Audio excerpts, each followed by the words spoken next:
NMS we generally divide up into 3 different areas. The first area is education, which is we offer classes, weekly classes for them to come learn the basics. Then we get to you alone we worship and you alone we ask for help. Yeah. Classes on the prayer, and also we offer the opportunity to go on a retreat and learn the basics. The second side would be socials. It's about bonding, meeting brothers.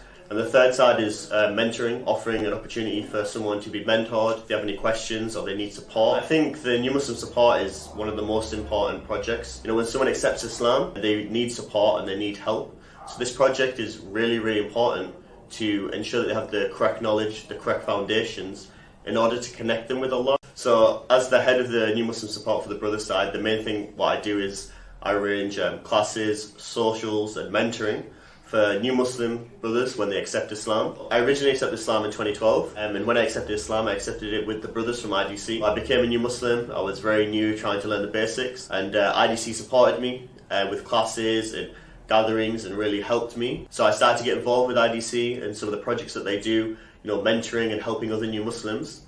And alhamdulillah, as I grew, I got the opportunity to be the head and also organize and lead and also empower other new Muslims. Very, very unique thing, which is the New Muslim Retreat, in which we take new Muslims from the Northeast on this retreat, in which they learn how to pray, they learn how to practice their faith, they learn the basic beliefs that they need to empower them to go on and be strong Muslims. Said, "Don't do to me what the Christians did to Jesus. I am the messenger of Allah."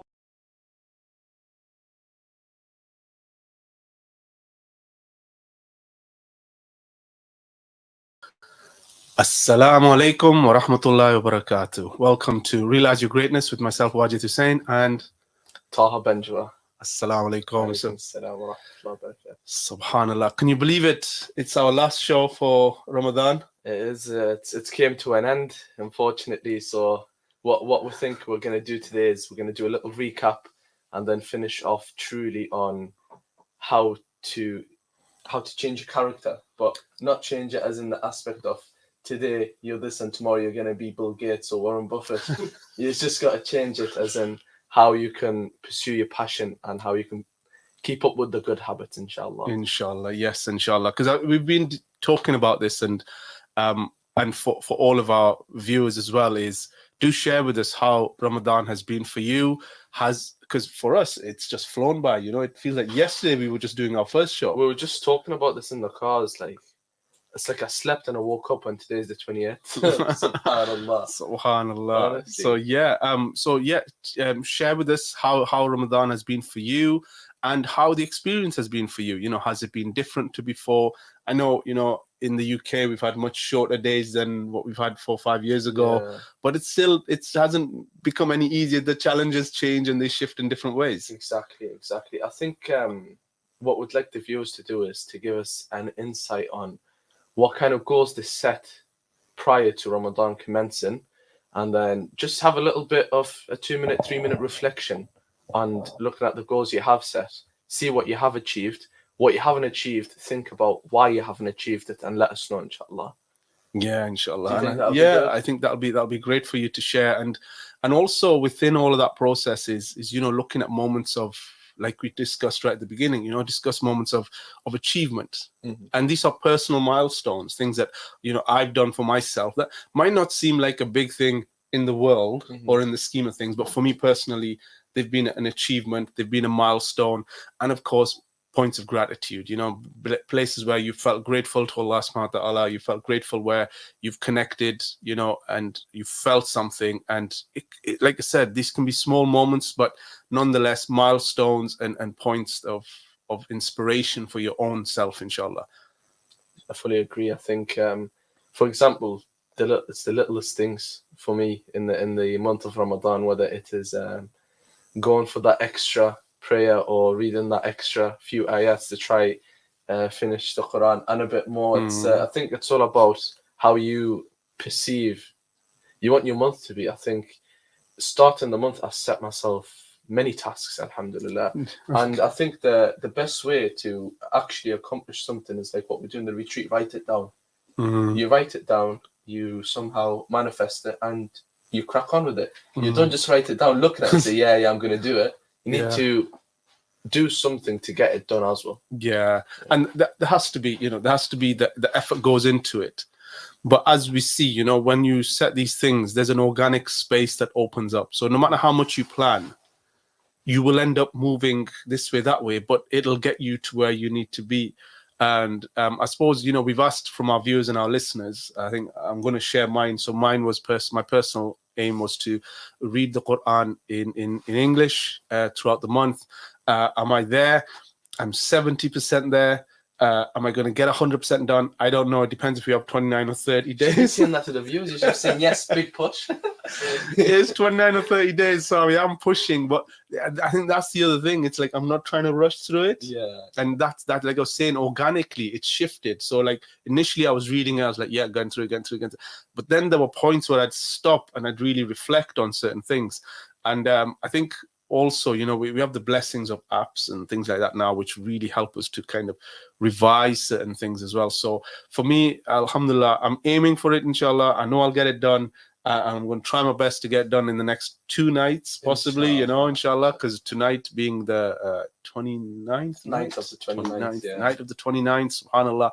So I've got quite a lot to get in, but inshallah, that's my goal and that's my aim.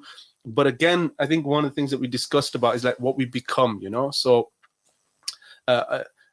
for example, there's a lot of stuff you'll see it on TikTok and all these social media platforms like YouTube and TikTok and Instagram and all the rest of it. And they'll be like, oh, these are millionaires' routines, millionaires get up and they do this and they do this and they do this. And it really makes me smile because I think no millionaire is on TikTok or Instagram going, oh yeah, that's the routine that I need. Literally. So they're not doing it. Yeah. So who's telling us this is a millionaire's routine? Because this is not the millionaires themselves.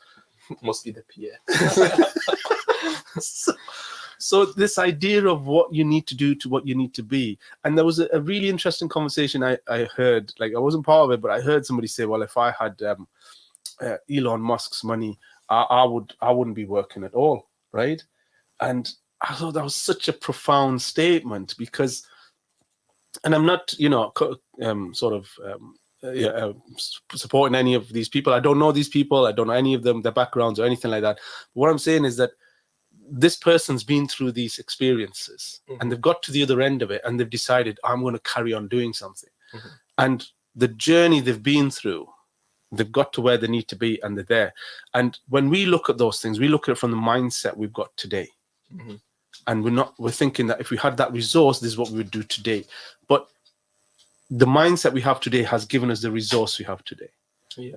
And what we need to do is understand that when you get to that space and you have that resource, your mindset will shift as well because you've gone through a certain level of growth, a certain level of development. You've been through the peaks and the troughs, and you've gone through the hardships and the challenges and the things that have really pushed you against the wall and asked you, do you really want to do this? Yeah.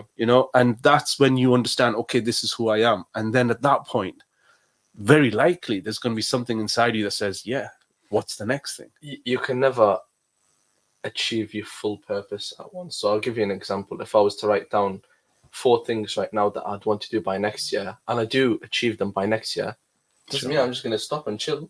Do you know yeah. Every time you get to a certain milestone of what you have achieved or just whatever, for example, Elon's purpose might be that he wants to do such and such. So he'll never stop till he does. And when he gets to that point, he might get another purpose, another passion. More than likely, yeah. Us as humans, we will never stop, and we will never. You'll never be fully content to just be happy where you are, no matter what position you are. There's people who are millionaires, billionaires, whatever it is, but they are not happy. You'd say, oh, but if I had that money, I'd be happy.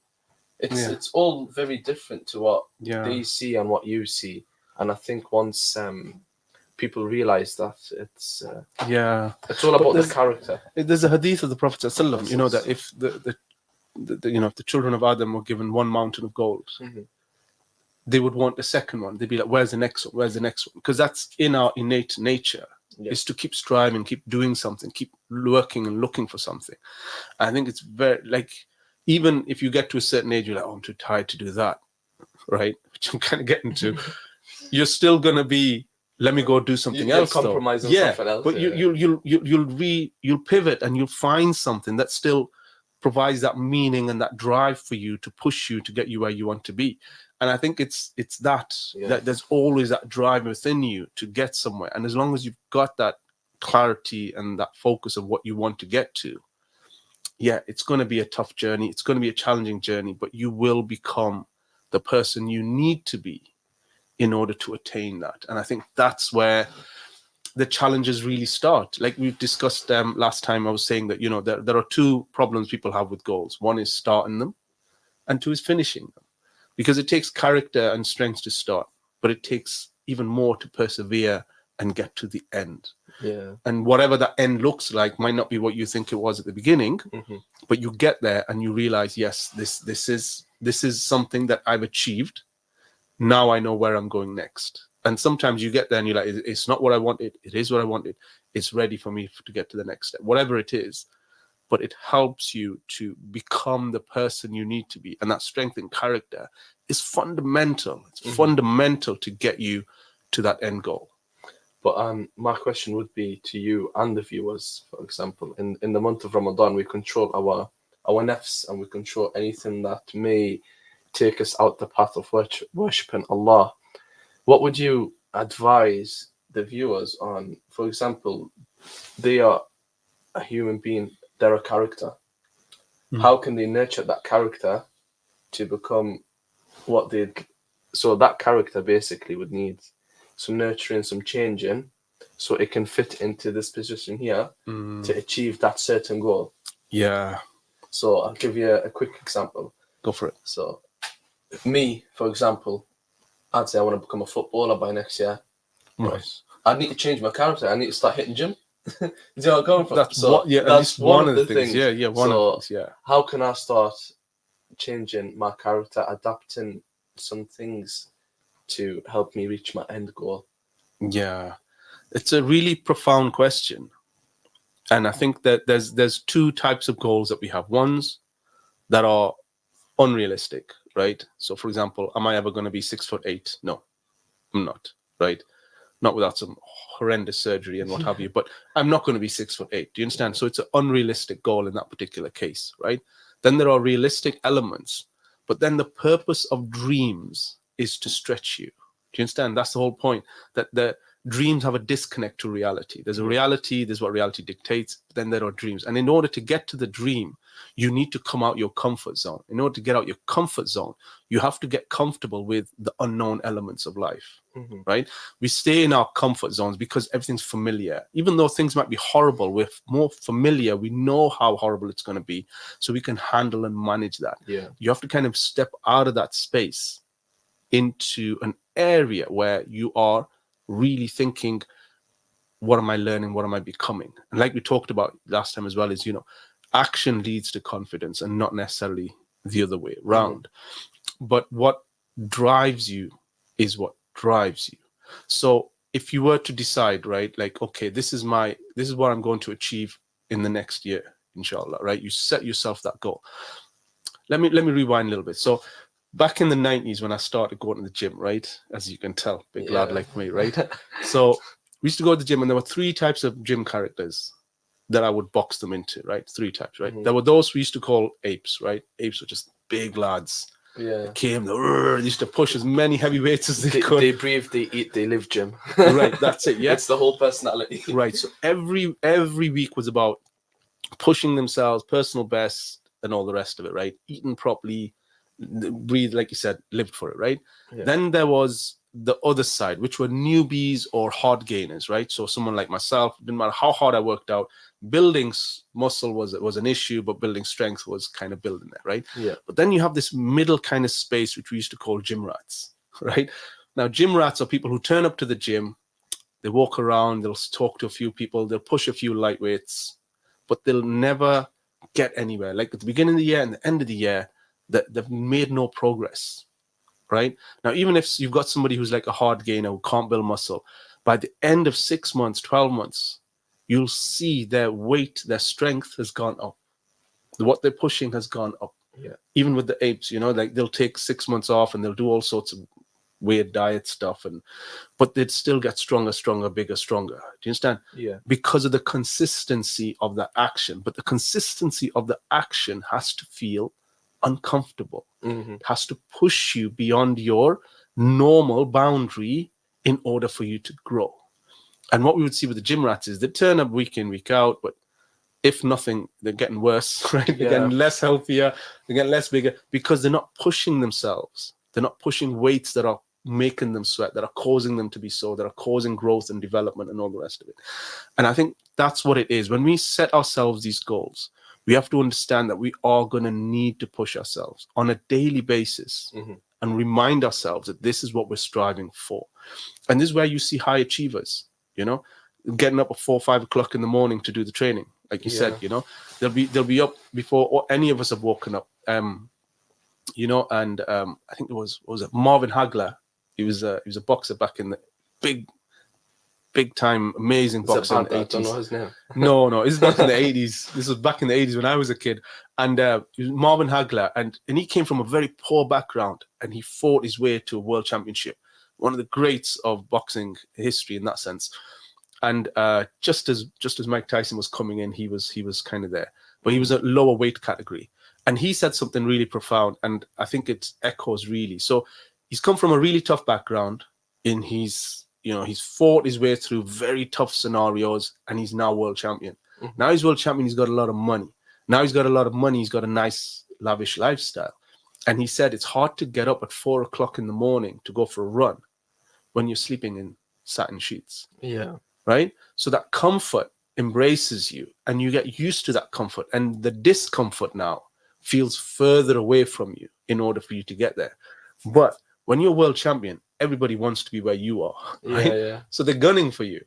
So it's that kind of thing, you know. Even Mike Tyson used to say, he'd be like, look, if my competitor, the person I'm going to fight, is up at 2 o'clock in the morning to run, I'm going to get up at 1 o'clock. Do you understand? So you have to be ahead of the game, not necessarily in that sense, but in the sense of being the best version you can be, because you know things are going to happen in a certain way, and the more you do that, the better you're prepared to make things happen. I think for me personally, the way I tend to plan out my goals or try to achieve them is working backwards. Right. Yeah. So yeah. Reverse engineering. Basically, working backwards. So I'd start off. I'd say, what would I want to complete in the next? Even if it's in the same day, what do I need to do today? For example, do I need to read 30, 40 pages of the Quran? Do I need to do some homework for uni? Do I need to do some of my work, or how do I do it? And what do I need to do by the end of the day? I set myself the goal, then I start from, I know that I will sleep at 5 a.m., 4 a.m. after whatever. I start from there and I work myself backwards. I plan my day. It's really uncomfortable. Like you said, you have to get out your comfort zone. It's so uncomfortable knowing that you're running on 2 hours sleep and you're fasting, trying to do all of it, but you want to complete all. I need to complete all of this by today, so tomorrow I can sleep in. That's my goal. It's a small goal, but there's a payment, there's a reward at the end of it, right? There's a nice reward at the end, and the self-satisfaction of taking it all off. Yeah. So it's there's different ways everyone does it. I do the reverse engineer, like you say. Is some people just they write an end goal, but also a goal in the middle. So that's like a half milestone. It's really different how everyone does it, but the main thing is to just start. Yeah, and like you've just highlighted there, Taha, what you've highlighted is self sort of responsibility and actualizing kind of where you want to be with things. And I do it in a way where I'll put it literally in the calendar. I'll put it in my phone, in the diary. I'll say in this hour, this is what I'm going to be doing. In this hour, this is what I'm going to be doing. And I'll put it in.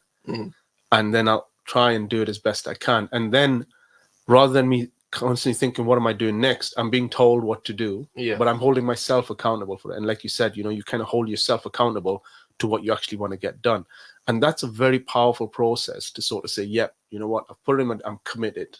I'm committed to getting these things done. And you get on with it. And then at the end of the day, you do an honest review of it. Did I put in too much? Did I don't do enough? What could I do better? How do I improve my tomorrow? My question to that would be, because I've tried that way that you're doing, is put stuff on the calendar and a constant reminder on the phone. Okay, now you need to do this, now you need to do that. Sometimes you do put in too much tasks and you're overwhelmed and you don't get anything done. Mm-hmm. And to some people that may bring them down a lot, where they just completely scrap whatever they need to do, put it to next week or put it to the week after. So what advice would you have for people who have went out their way to plan their day or plan the week or plan their month to achieve their goal? So they've started. Yeah. They've got a bit out their comfort zone. They've tried to do, but it has not went too well for them in that aspect, where now they're at the point of giving up. Yeah. No, that's a fantastic question. I think people are on different scales, right? So there are people who are in the depth of it. You know, like they say, you know, a journey of 1,000 miles begins with a single step, right? Yeah. If you're at the single step, then focus on a single step. One step after the next, after the next, after the next, right? So keep it simple. Don't put in too many things. If you make a list of 10 things and you say, if only did 2 of these things, what would those 2 things be? Mm-hmm. Only 3 of these things, no more than 3 of these things will get done today. What are they? What are my utmost priority? And just focus on those things. And the rest, yes, you'll pick them up and you'll get them. But what you'll start to do in your mind is you start making decisions and prioritizing and focusing where you need to be. And that's at the beginning of that journey. When you're in the middle of that journey, what you'll suddenly realize is, I don't need 10 things. I've only got 3 things I'm focusing on. And of those 3 things, 2 are really important. Out of those 2 important, one of them is my priority that needs to be done today. Do you get me? And what you start doing is you become more and more efficient, because becoming effective isn't about adding more. It's about taking away until you're absolutely efficient in what you do. And that's how you'll see successful people. They'll just focus on that one thing that they smash out the park every single day. Yeah. Every single day. Everything else, yes, they'll deal with it, but they know they're going to get that thing done to the highest level no matter what. And I think the issue is, when you've got that first step in that 1,000-mile journey, we try and do everything. And of course, it's too much. Yeah. Firstly, because you didn't do that yesterday or the day before, right? Yeah. Suddenly turn up today, let me start doing it. No, it's a balance. I think people really do forget that the motivation you have today is not the motivation you're going to have tomorrow. So that's what a lot of people forget. And they don't, when they are planning their goal, they don't realize that the motivation that you have today or tomorrow is not going to be the same next week. And once that motivation dies down, how do you carry on the same track and you don't fall off it? That's it. Yeah. That's the. But again, you see, I think this is the rhythm of the day, right? So as Muslims, we pray 5 times a day. So there's a rhythm, right? Between Dhuhr and Asr, this is going to get done. Between Asr and Maghrib, this is going to get done. Between Maghrib and Isha, this is getting done. Between Isha and Fajr, this is getting done. Do you understand? So there's kind of already a segmentation of your day. Yeah. But in each part of your day, you're able to stop for a moment. Just pray, have some khushu, quieten everything down, just between you and Allah, and allow that moment to settle. And once that moment's done, then you come back, and it's all seems noisy and everything. But when you cleared your mind and you've got that focus, you come back into this, you will instinctively start to improve yourself day by day by day by day. And you'll start to realize, yes, this needs doing, that doesn't need doing, this is a priority, that's not a priority, this needs to shift, and I need to be better in doing this, I need to be better in doing this, how am I going to do that? That's a whole different conversation as well, but you start to realize and you become more self-aware, and you start to approach things more with your true character and instinct than just simply, getting things done because, like I said, that's what it said, millionaires do on that list. That's why I have to do it. And it doesn't work. It doesn't work because you're not that person yet. And in fact, that's not even true to your character either. So you have to take time to do that. What would you advise? Because I know some of the viewers, and personally myself, sometimes I do fall into this trap, is I set myself a goal. I set myself a to-do list, but I don't do it until I have to do it. Do you know where I'm coming from? So it's... What advice do you have to us? So we all struggle with that. Every human being struggles with that, right? So the question is 2 things, right? Well, 3 things, right? There's 3 ways you can do it. One is, most importantly, can you delegate it? Can this be passed on to somebody else? Can you work with somebody else to do it? Do you understand? Yeah. If not, then it's just between you and the tasks. Okay. There's two ways you can do it. One is, I'm a believer momentum leads to momentum, right? You do one thing, you'll automatically feel like, okay, I'm ready to do the next thing, because it builds up a bit of confidence, it builds a bit of energy, a bit of motivation, you crack on with things. Now, there's two ways you can do that. One is, there's, I think it was Jack Canfield talked about one of the presidents of America back in the early days, he said, eat that frog. So the first thing is do the hard task first. Yeah. So the big, horrible one that you're like, oh, it's a 10 out of 10. I'm not sure if I really want to do this. Get on with it. Just get it done. Get it out the way. Then everything else is downhill from there. It's easy for you because you've done the big task. What do you advise? So I know people that do the big task and then the momentum and the rhythm completely falls off. Like, I can relax now. I think it's all about finding that balance. It's how you plan that goal or that task or whatever you need to do, and how to just how to get started. But then is it that important to you? You understand? If it's important to you, you'll get it done. True. We talk about motivation, but when it's important to you, the idea of willpower and all these things disappear. It's like, what do I want to get done? I'm getting it done. It's getting done, and you'll be up all night. Like many of us, mashallah, have been. We've been up all night. It's not about, well, what about my lack of sleep? What about this? What about that? Lack of... No, this is ibadah. This is important. There's nothing else right now. And so you're seeking Laylatul Qadr. You're seeking that night of Qadr. Yeah. And so you push everything to the side because it's that important to you. And everything else is like, you know what? I'll deal with it.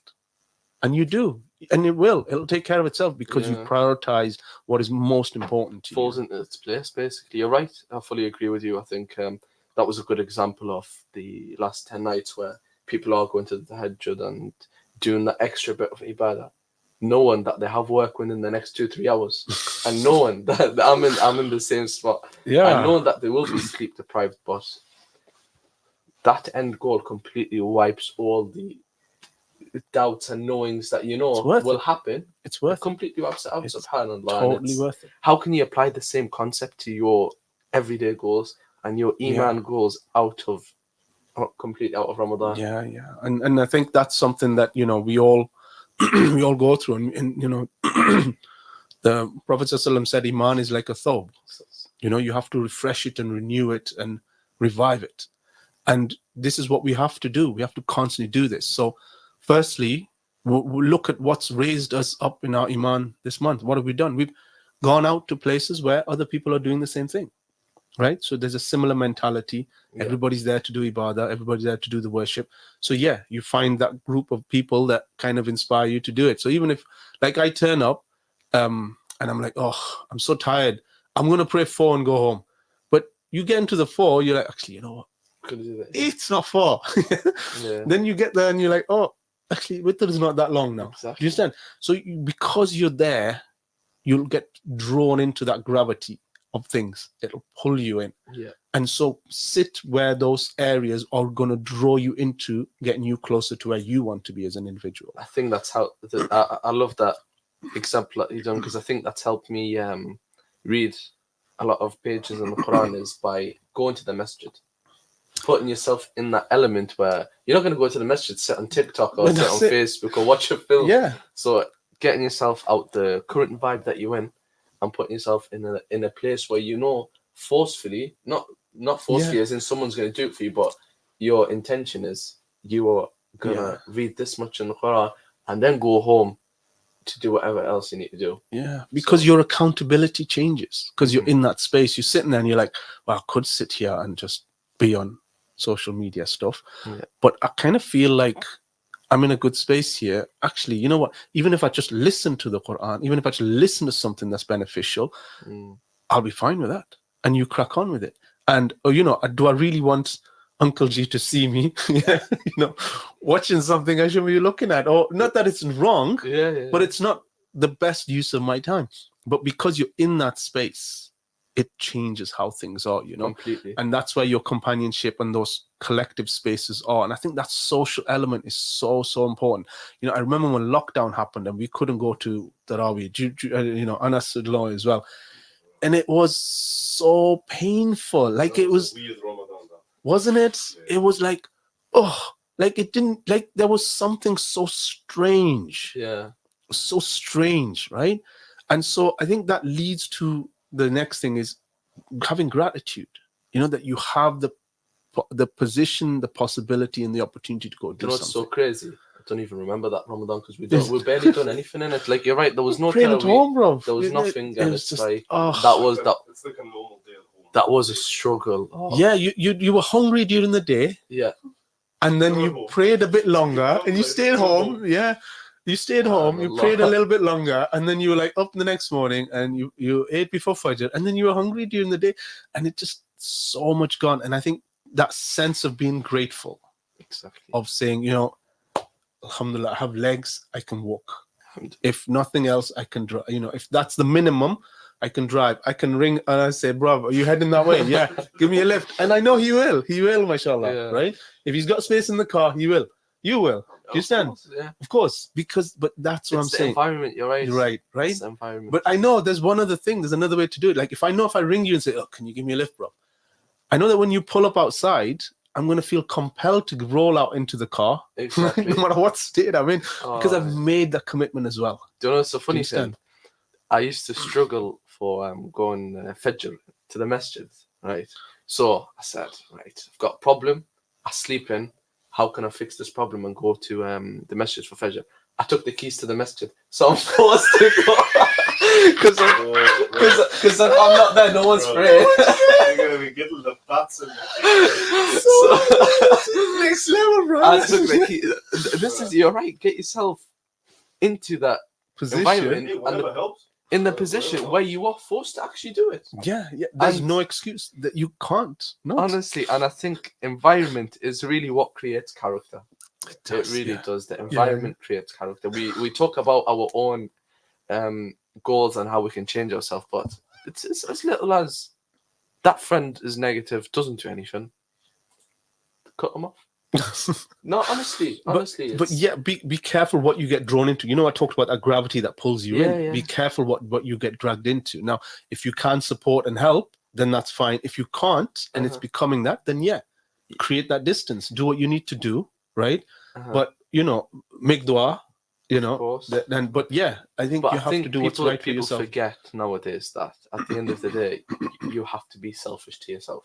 Even in the Judgment Day, you are judged just for you by yourself. By your own actions, By your own actions. So it doesn't mean don't be a human being. No, we're all human beings, but you have to do and surround yourself with what's best for you to elevate. You don't want to stay, for example, for me, next Ramadan, I've already started planning my goals for next Ramadan, inshallah. I don't want to do the same what I've done this Ramadan. Alhamdulillah, I've done really well, but we don't want to stay in the same level. Yeah, we want to just keep going up and up and up. And I think doing these little bits, starting now, and even me planning for next year, Allahu A'lam, we live into next year, inshallah we do, it just shows that my sense of it, I want to achieve and achieve and achieve, but in the right direction. Yeah. Because I know the end goal for this. It's really profound what you've said there, because between this Ramadan and next Ramadan, there's another 11 months, right? Yeah. And the Prophet ﷺ said that the Ramadan is like a shield. As long as you protect it, it'll protect you, right? Yeah. So now that you've done this, you have to start to think about what habits you're going to keep going. So when you arrive at the next Ramadan, you're all, like, let's say your version 1.1 today. So before you get to next Ramadan, you've not gone down to 1.0. You've gone to 1.1 or 1.2. So when you arrive at the next Ramadan, you're going to go for 1.3, 1.4. Yeah. Do you get me? And it's just those, they might seem like micro steps, but there's that consistency, you know, given that gym example, that consistency of pushing yourself. So by the time you arrive at next Ramadan, yes, you've built off this one, but you've continued that growth.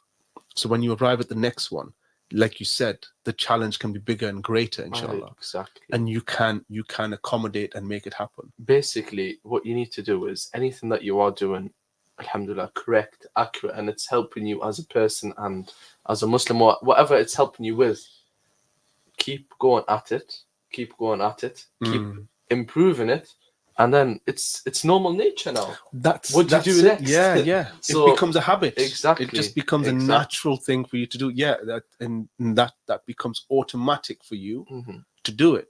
Which then instinctively gives you your mind, your heart, your body space to think about the next thing. Exactly that. That. It's like, imagine if every time you were writing something, you had to learn how to write.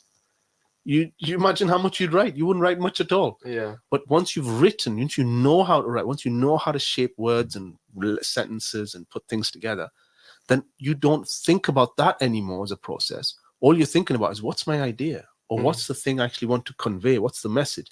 And that's what your focus is on. And the skill and the tools it takes to make it happen, you don't even think about those anymore. Because like you said, they've become habits and they've become embedded it's in a normal nature. And subhanAllah, us as human beings don't realize how much we have achieved in a small time, in a small period. And it's I think the sense of reflection is very important. You know, subhanAllah, back in the 90s, right, we used to build computers. Computers were like these desktop things, and the monitors that were like these things, and you didn't want to sit too close to them because there's a big CRT thing and it wasn't good for your eyes, right? But I remember, we got these CDs and they had all of the hadith on them, and we were, wow, like the Sahih Bukhari, Sahih Muslim, right, is Sunan Dawood and others books are all on this one CD, and you used to put it in, and it was really awesome. This reminder would pop up, and you'd install the software, and it'd say wallahi, you're not going to make copies of this and distribute it. Copyright, bro. That's how you do a copyright, bro. It wasn't like, it's a copyright, please don't, you're illegal. I said, say wallahi, you're not going to do it. You're like, no, you install it. No, you install it. But we were so amazed that we had this knowledge. Yeah. Suddenly we didn't have piles of books. We could just tick a few words and find things, right? Now they're on apps. That ease is there.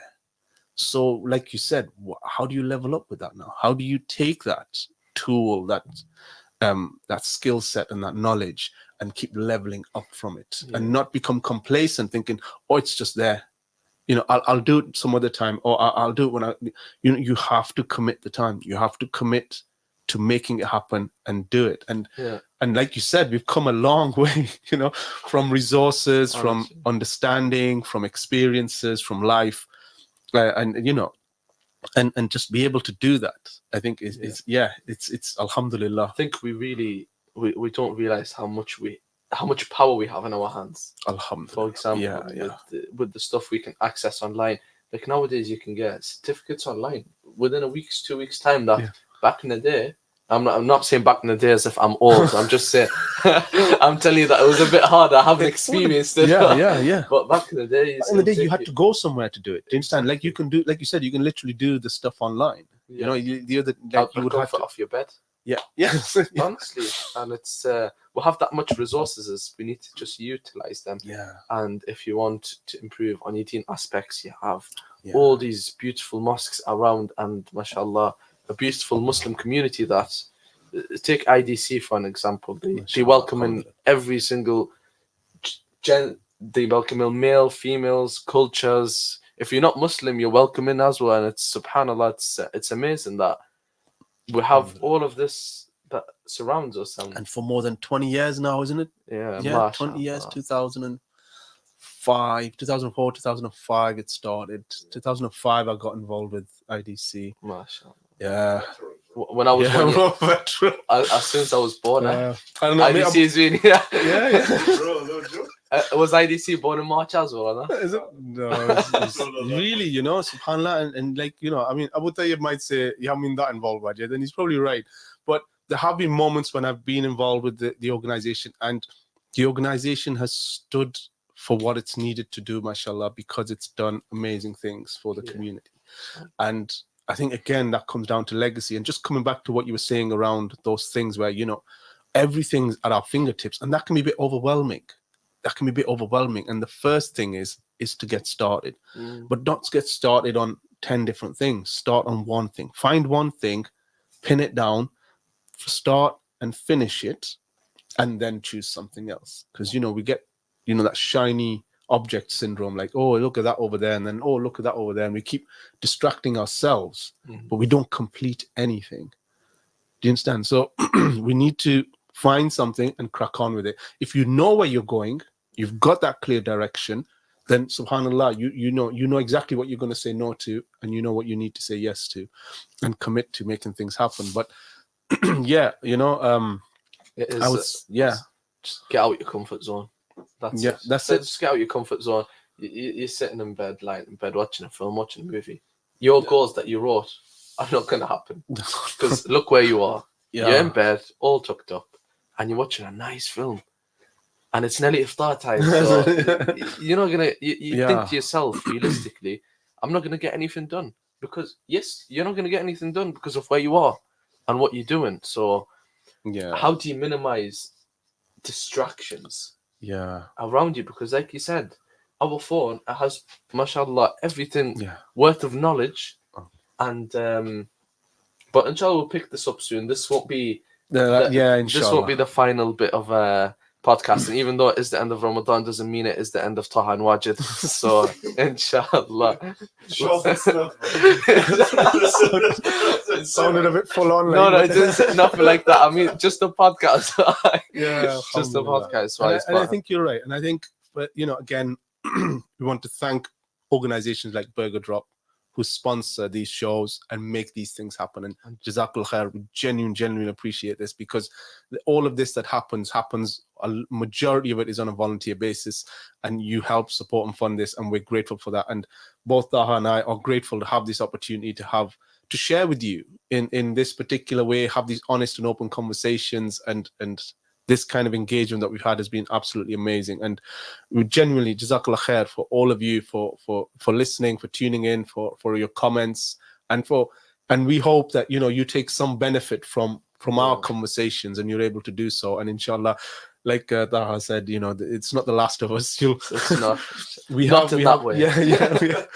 Inshallah, we have great plans. We have great things we want to achieve. Inshallah, we have great things we want to deliver and give to the community as well. Inshallah. So.